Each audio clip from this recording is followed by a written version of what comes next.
Hello and welcome to the VideoNAP and Twitter Tipster Challenge on what looks set to be a crackerjack of a day's racing at Ascot for British Champions Day. Obviously, as you've seen above, there's lots of got through, lots of horses with chances, and you just have to see with the horses running what an absolute feast of a day's action we have in store. And I would probably say I can't quite remember the very well. I can't remember the early days of the British Champions Day, but to my knowledge, I can't remember one that's been as enticing and as exciting as this promises to be.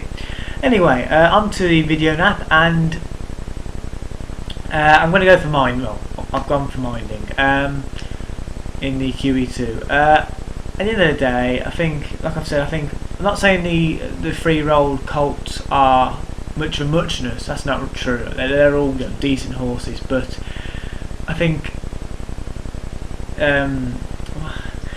they're about as good as each other. I don't think there's a standout particularly.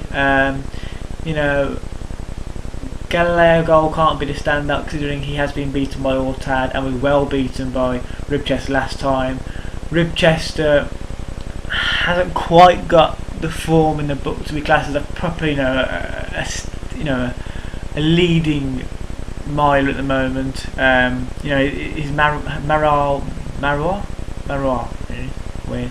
As much as a decent win, obviously, to win a Group 1, I'm not sure that those who he beat in behind, although they included Galileo Gold, I'm not sure those in behind were quite up to the standard of being able to win this. Ortad disappointed twice after, well, he didn't really disappoint at Ascot, but he disappointed at Goodwood after winning his 2000 guineas at the Curragh. And although he won last time out, again I feel he will come up just short. I say Ribchester was good in the Marois. He was good in that, but I feel like in minding we have a horse who potentially could blow them all away. Her Newmarket Guineas win was any better than anything we've seen,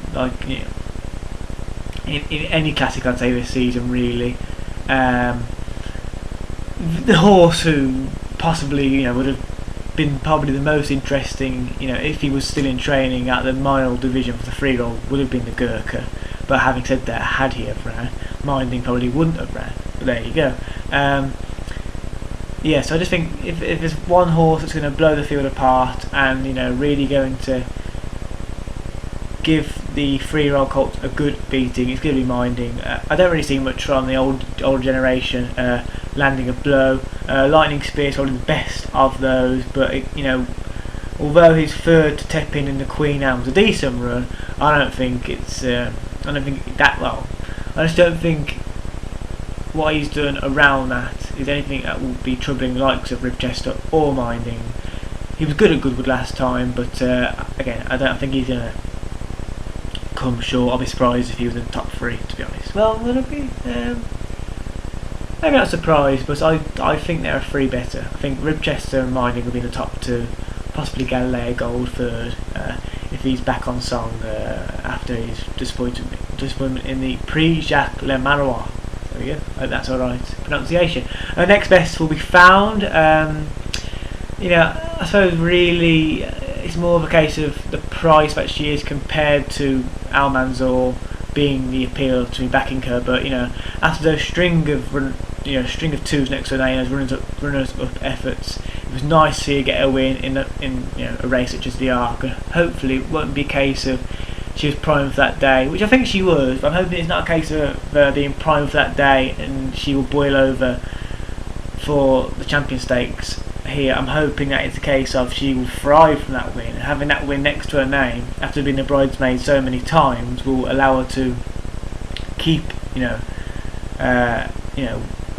keep winning. So hopefully, although she was behind Almanzor in the Irish Champion Stakes, I just hope that possibly, fingers crossed, she might have it in her. I expect her to beat Fascinating Rock, although she was second behind him last year. She wasn't given the best of rides by Ryan Moore. Out the back, plenty to do. Providing she's a little bit close to the pace today, I think she will have the beating of him. our man's always a different kettle of fish, but if Ryan Moore gives her a ride like he gave her in the Ark, then she has to have a fairly good chance. Anyway, on to the Twitter Tipster Challenge. It's going to be a corker there, hopefully. We've got myself, KJ, Maddie Playle, Ethan Simlet and Mick Doonan. So, fingers crossed, we've got some good tips coming your way. So, yeah, best of luck whatever you're backing. Enjoy your Saturday, enjoy the racing, and goodbye.